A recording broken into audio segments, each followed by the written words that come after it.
Welcome back, Forward Adventures. So I do have this little sort of a tone of disappointment in my voice because I've already made this video. I made it just a few seconds ago. But I didn't have the microphone on the right way. God, note to self, do a sound check.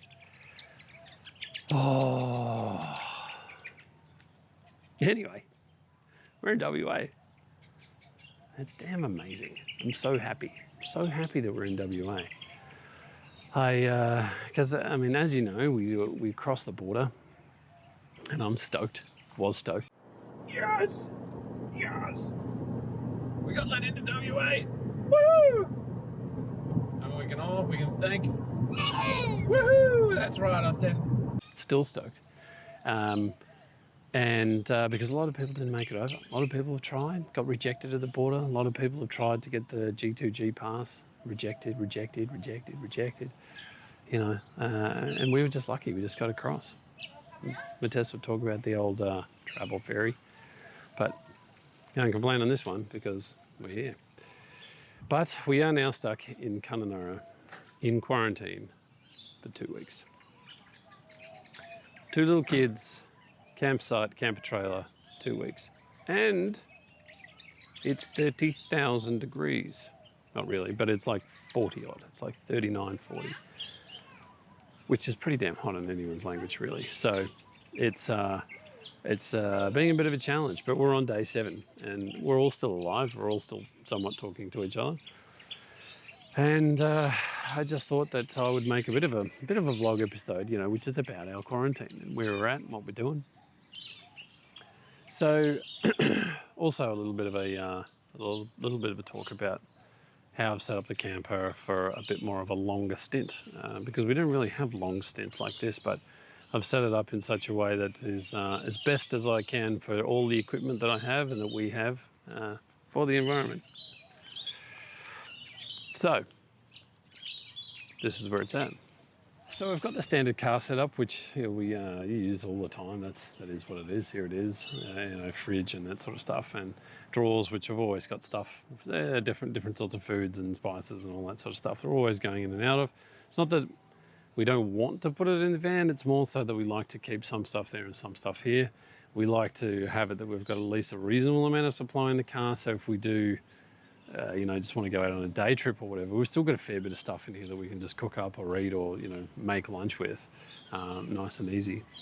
So off the car, what I've actually got going on here is a mozzie net. So this mozzie net I picked up from BCF, really cheap. It was like 50 or 60 bucks or something, reduced heavily, and that just comes off the standard, you know, King's awning. So the awning that just sort of comes off the car.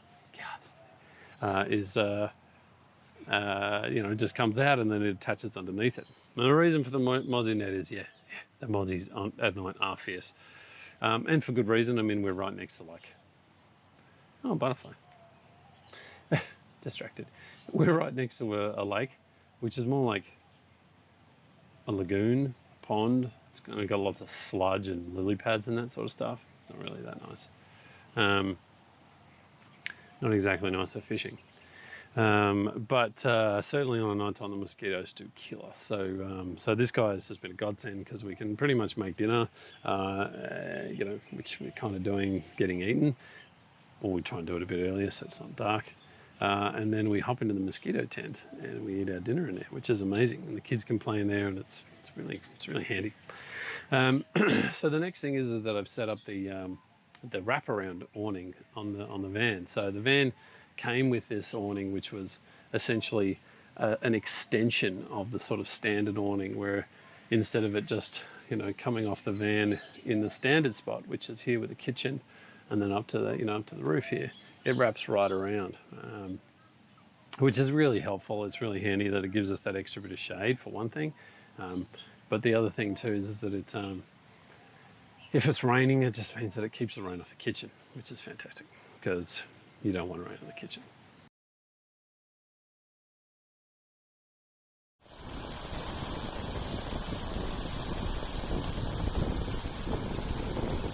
Whoa!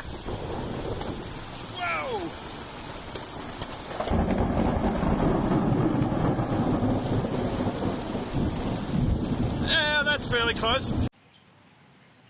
So the other thing that I've set up in order to try and keep us kind of cool is these mister systems. So the mister system we actually purchased from when we were in Darwin, and no, not Darwin. No, it was when we were in Adelaide. Yeah, so we were in Adelaide for Christmas, and yeah, it was stinking hot then too. And because it was so hot there, we bought these and just wrapped them around, and we were at a caravan park, so we had water on tap, literally. And yeah, so we've just got those hooked around the awning all the way, and we're sort of running them most of the day, and it just keeps us that little bit cooler. It's not like putting an aircon on, but it just means everything around here stays that little bit cooler. Not 40 degrees, it's like 35 degrees, which 35 is a lot better than 40, believe me. Little Weber, this guy's a trooper. Do love the Little Weber. Cooked pizzas in it. Pizzas are amazing. What are you making over there? A little bit of a pizza dough, and we're making a pizza and a pasta. And you know, I don't think I'll go back to standard shop pizza. That's a lie, because you only have shop pizza just because it's convenient. That's why you have that stuff. So that's been good, and you know, we've been doing baking and Matesta's muesli and just cooking roasts, and it's just really great thing to have. Get yourself one. Here are the kids.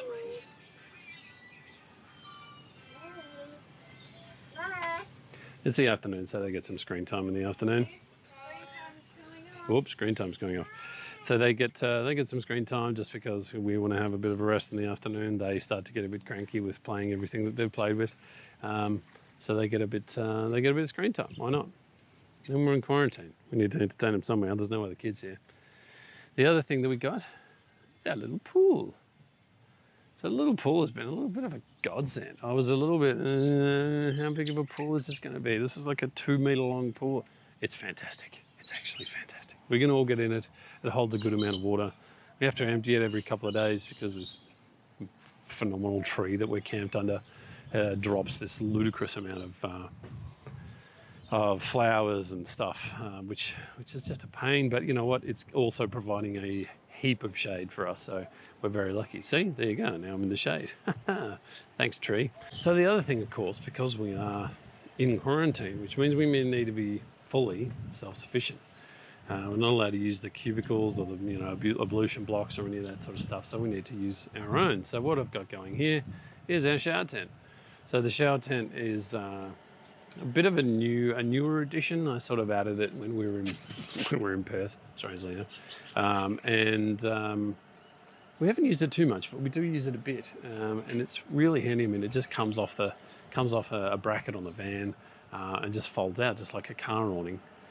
I've pegged it down, and I've added a couple of these extra poles, which the caravan comes with as like additional supports, and it just sort of stiffens this up a bit, so it makes everything nice and firm.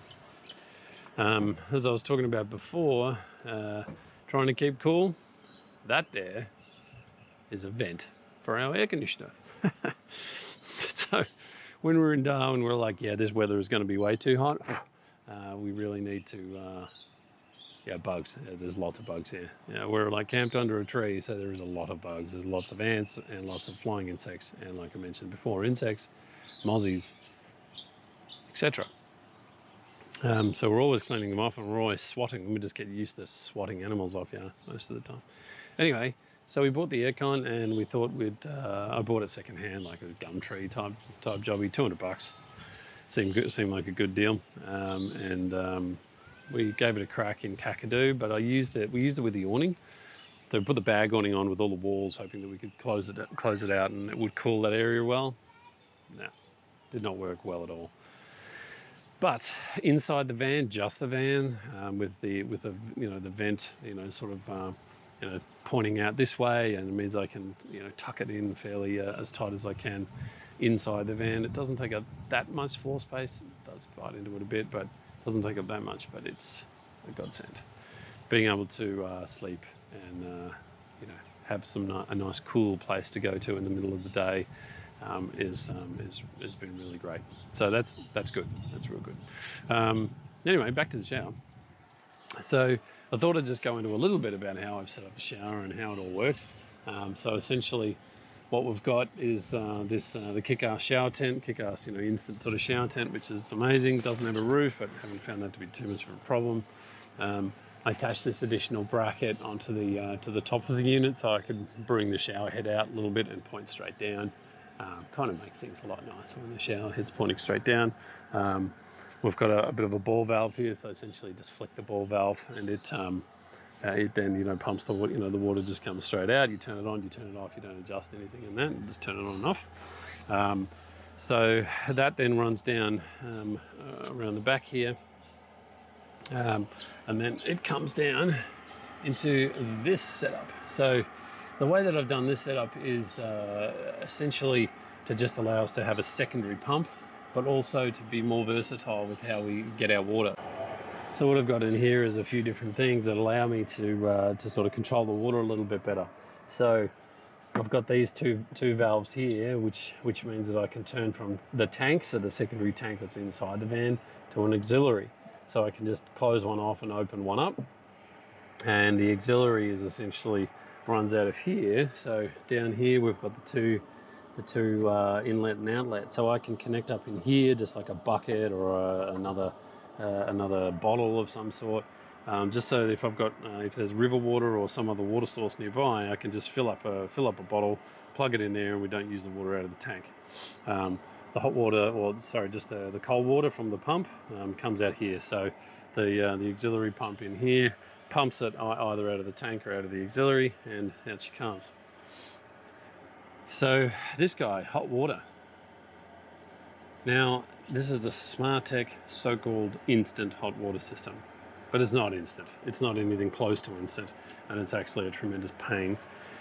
And the reason why they're a bit of a pain is that I don't think any of these systems are ever going to work particularly well, because the water temperature that you're pumping into them is always changing. The air temperature is changing. You're always having to adjust, and I'll just take the cover off, always having to adjust them to sort of suit. And you don't really want to be in the shower just bloody adjusting temperatures and all that sort of rubbish. So the way that I've got it set up, and I outlaid a significant amount more money for it, is what's called a red valve. So what the red valve does is a red water valve, I should say. So it's an Australian company that makes these guys, and they're pretty damn cool and things. So what I've got going on here is that we've got this one here at the moment down here, which has our outlet. So the outlet is essentially going from the pump, essentially, as I've got it switched there from the tank, and it goes out of the pump, or the tank sucks it out of the tank, and then pushes it out here into the outlet. Now at the moment, I've just got this set up, actually going back up to the shower head, because it's 40 degrees and the water in the tank is actually fairly pleasant enough temperature to just have a shower. But what I can do is I can take that out of there. Whoop. Turn off the pump first. Take that out of there and actually plug it into here, and then I can take from the hot water system and plug that into the outlet. So then what this little clever valve does, which most others will not do, is I have another pump, another outlet. So what that does is I can take that from here, and what it is it recirculates. So what happens is that the water gets, when this guy turns on, the water gets pumped out of the tank up into here, and then the gas comes on. You can see this is the gas pipe. Gas comes on and it starts to heat the water. The problem is though, whilst it's doing that, it's pumping out water. So whilst it's getting up to temperature, you lose about 2 or 3 liters just from that. So what this clever little valve does is that the water comes in, and it will, instead of pumping straight out, which here's the outlet for it, instead of pumping straight out into the shower head, it goes into this valve and decides what to do with the water.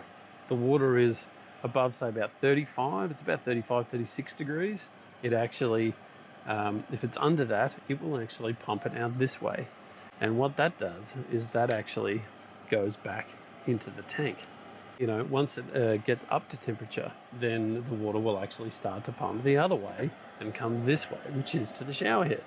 So what that means is that we can effectively have like showers that use like maybe 3 liters, 4 liters, maybe, you know, and you know, if we want to have and that's a decent shower. If we want to have a really good shower and Tess needs to wash her hair or something, 5 or 6 liters. We can fill up a 10-liter bucket or a 10-liter bottle and stick it here onto the in valve, and the whole family can shower and wash with 10 liters using the system and have nice hot water. So it does work quite well, but it's still gas. It still blows out from time to time. It doesn't light, you know, whatever. But that's why this little guy is a beauty, because if it doesn't light, the pump is still pumping water. And you know, I've had it before I put this on, where it pumped out like 6 or 7 liters before I even, you know, stepped into the shower, because it was cold. I didn't want to have like a super cold shower. That works really well. So I'm pleased with that. The last thing that we've got set up, because we are in quarantine and we are fully self-sufficient, it's just a porta potty. Who cares?